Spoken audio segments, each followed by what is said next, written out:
Good morning, students. How are you?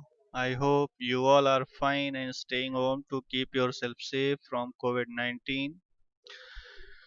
So, here in this chapter, manufacturing industries, we have completed almost all the topic. Only two topics are remaining. So, let us discuss that industrial pollution and environmental degradation. So, industrial pollution and environmental degradation. Although industries contribute significantly to India's economic growth and development. The increase in pollution of land, water, air, noise, and resulting degradation of environment that they have caused cannot be overlooked. We cannot deny that as they have caused a lot of development, different type of facilities they provided. But along with this, they have caused the degradation to the environment. So we cannot overlook it. Industries are responsible for four type of pollution that are air pollution, water pollution, land pollution, that soil pollution you can say, and noise pollution. The polluting industries also include thermal power plant which are responsible for releasing the hot water to the water reservoirs that cause thermal pollution also. Air pollution, it is caused by the presence of high proportion of undesirable gases such as sulfur dioxide, carbon monoxide. Airborne particulate materials contain both solid and liquid particles like dust, sprays, mists, and smoke. Smoke is emitted by chemical and paper factories, brick kilns, refineries, and smelting plants, and burning of fossil fuels in big and small factories that ignore pollution norms. Dates, uh, sorry, Toxic gases leak can be very hazardous with long-term effect. Are you aware of the Bhopal gas tragedy that occurred? So here the information is given that on 2nd and 3rd December 1984, the Bhopal gas tragedy occurred in the Bhopal only, and around 3,787 people died and 16,000 claimed. The methyl isocyanate, the chemical was leaked in this Union Carbide India Limited plant, and non-fatal injuries are 5,58,125. Means some injuries occurred, but they could not, means they didn't die, but some injuries they faced. So this was the number 5,58,125. Air pollution adversely affect human health, animals, plant, buildings, and the atmosphere as a whole. Water pollution. Water pollution is caused by organic and inorganic industrial waste and effluents discharged into rivers. The main culprits in this regard are paper, pulp, chemical, textile and dyeing, petroleum refineries, tanneries, and electroplating industries that let out dyes, detergents, acids, salt, and heavy metals like lead and mercury, pesticides, chemical, fertilizers, synthetic chemicals with carbon, plastics, and rubber. So these are the number of effluents which are discharged by the industries, and that causes a lot of water pollution. Here in this picture also you can see, because of our different activities, how dirty the water reservoirs are getting. Fly ash, phosphogypsum, and iron and steel slags are major solid wastes in India. Land pollution. Land pollution is result of dumping garbage, waste and other toxin making the land contaminated or polluted. So here in this diagram you can see how the waste materials are dumped outside of the city, or in our colony also, outside of the colony or in the corner of colony we dump such kind of waste, and this cause land pollution. The source of land pollution comes from human elements such as littering, the waste that is washed ashore from boat, oil uh, apparatus constructed for oil drilling. This is a oil rig that is also causing the land pollution at the bank of seas, or means sea or river, and sewage outlets. The thermal pollution. Thermal pollution of water occur when hot water from factories and thermal power plants is drained into rivers and ponds before cooling.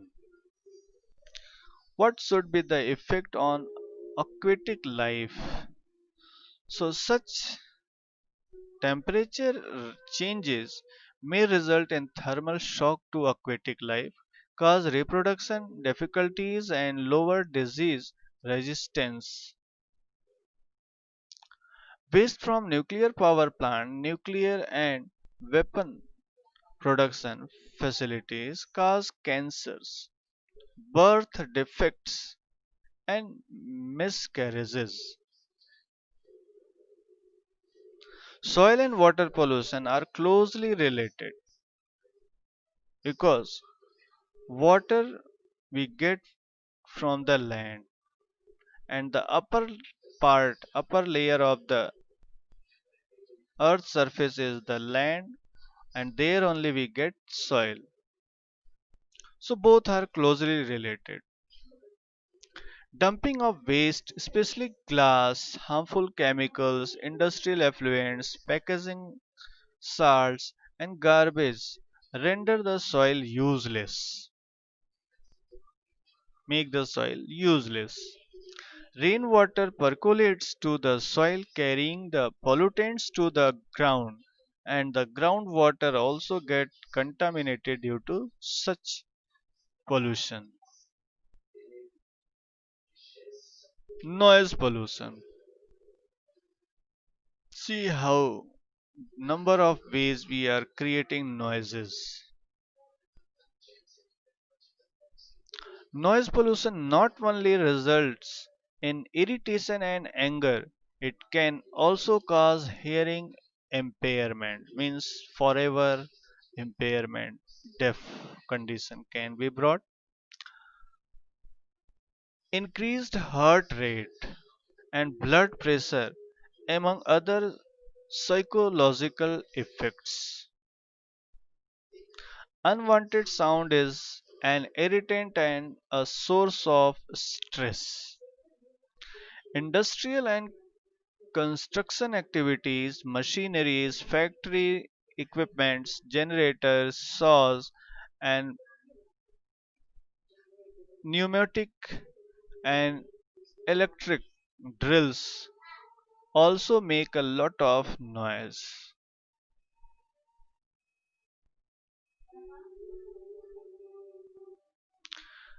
Now, control of environmental degradation. What can we do?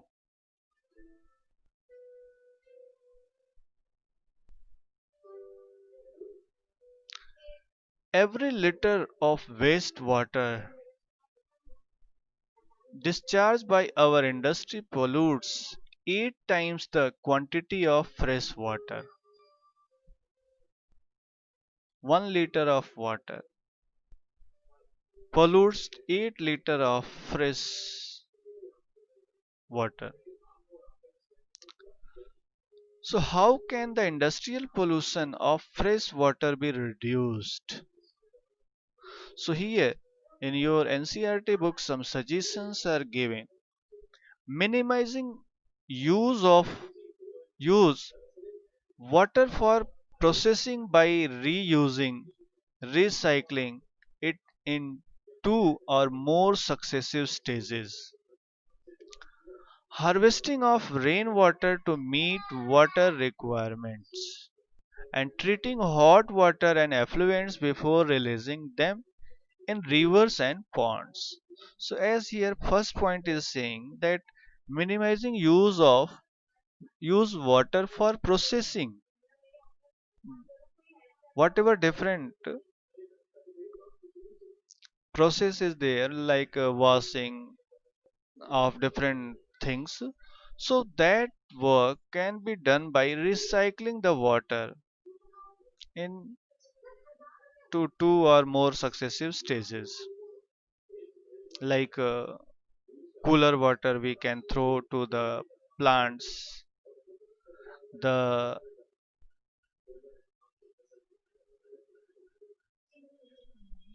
utensil or kitchen waste water we can use for flowering means watering plants.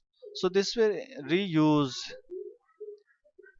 can reduce the can minimize the use of water, and we can maintain the quantity of fresh water. Harvesting of rainwater, as you know that the purest form of water is that rainwater, so we can harvest it for different use. Treating hot water and effluents before releasing them in rivers and ponds. So this way we need to treat the hot water and effluents before releasing them in rivers and ponds.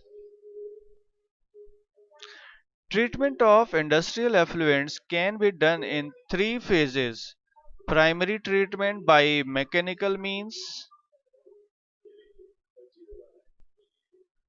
This involves screening.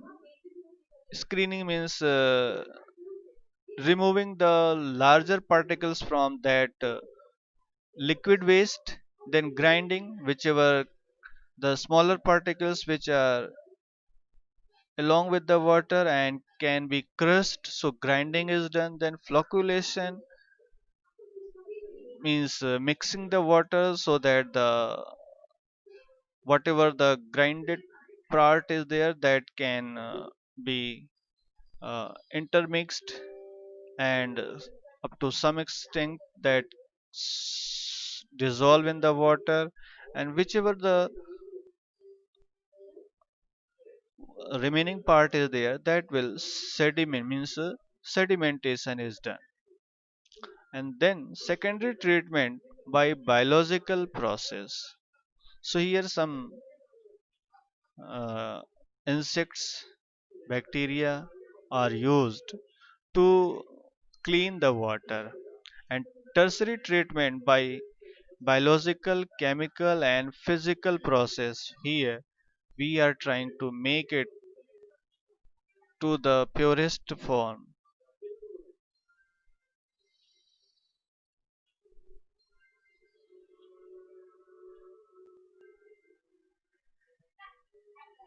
This involves recycling of wastewater, overdrawing of groundwater reserves by industry where there is a threat of groundwater resources also needs to be regulated legally. Particulate matter in the air can be reduced by fitting smokestacks to factories with electrostatic precipitators, fabric filters, scrubbers, and inertial separators. So these are some operators part of that kilns, which can be that kilns are, you can say, so stake is that a smoke stake is that chimney, you can say the chimney of that industry through which that smoke is coming out. So there these things can be placed to reduce the pollution. Smoke can be reduced by using oil and gas instead of coal in factories. Machinery and equipments can be used, and generators should be fitted with silencers to reduce the noise pollution. Almost all machinery can be redesigned to increase energy efficiency and reduce noise. Noise absorbing material may be used apart from personal use of earplugs and earphones.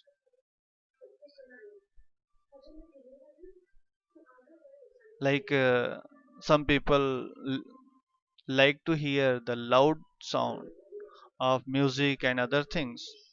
So these can be heard by using earplugs, personal earplugs, and that way it can reduce the noise and they will enjoy that loud voice also, that loud sound also, and it will not create any kind of noise pollution. So other will be safe. The challenge of sustainable development requires integration of economic development with environmental concern. So whatever the economic development we are achieving, that should be very much sticked to the environmental concern. Whatever the environmental disturbance is caused by that industry, that should be taken care very much strictly. Then only we can have a sustainable development. Here, NTPC shows the way how can we do this environmental conservation, or we can reduce the pollution caused by that industry. So NTPC is a major power providing corporation in India. It has ISO certification for EMS, environmental management system. The corporation has a proactive approach to for processing the natural environment and resources like water, oil and gas, and fuels in place where it is up setting up power plants. So wherever these NTPC is setting up power plants, so there this is taking care of all these water, oil and gas and fuels. So this has been possible through the following stages: that optimum utilization of equipments, adopting the latest techniques and upgrading existing equipments. So by upgrading the existing equipments and reaching to the optimum level of utilization, where it is not less than requirement and not more than requirement. So how much it is required to use the machinery, up to that level the machineries are used, minimizing the waste generation by maximizing ash utilization. So as you know that in this power thermal power plants, the coal is burned to get the heat energy for the process of generation of electricity. In this, the coal is producing a lot of ash, so that ash is very much pro- carefully, very properly is managed by utilizing it for making bricks. So bricks are used by means bricks are produced are made by using this ash. So that way the ash management is very properly done by this power plant. And these days slowly all other power plants are also following this strategy, providing green belts for nurturing ecological balance and addressing the question of special purpose vehicles for afforestation. So this way, in this green belts are developed around the plants so that whatever pollution is caused by this plant, these green areas can balance the oxygen level in this area, because by burning coal a lot of oxygen reduction is there, or you can say a lot of oxygen is used in this process, and that way there is a decrease in the level of oxygen in this particular area. So through this green belts, that level of oxygen is also maintained very properly. So this way this NTPC is uh, trying to manage this environmental ecological balance, reducing environmental pollution through ash pond management, ash water recycling system, and liquid waste management. So ash pond management is done that whatever ash is coming out from this plant, that is uh, dumped into a pond, and time to time that watering of that pond is done so that the ash should not fly with the air. Ash water recycling system is there. So whatever ash is released from one place to means transported from one place to another place, that is also done by using water, because in this that ash is mixed with the water, and that is going in the liquid, or you can say paste form. This way the dust pollution is not caused by this ash in this area. And liquid waste management is also done very well, that whatever the hot water is coming out from the thermal power plant, that is also very well managed by this plant. Ecological monitoring, reviews, and online database management for all its power stations is also done. Okay, that there are online database management setup, so that whatever the different strategies experienced and the new innovations are done, all these are easily and very smoothly accessible by all the plants all over the country, and that way the benefit of one plant experience is reaching to all other plants also, and that way they are able to reach to the best result of environmental conservation or ecological balance. So this was all about the chapter, student. So thank you, have a nice day. Till then, enjoy the day. We'll meet in the next module. Thank you, have a nice day.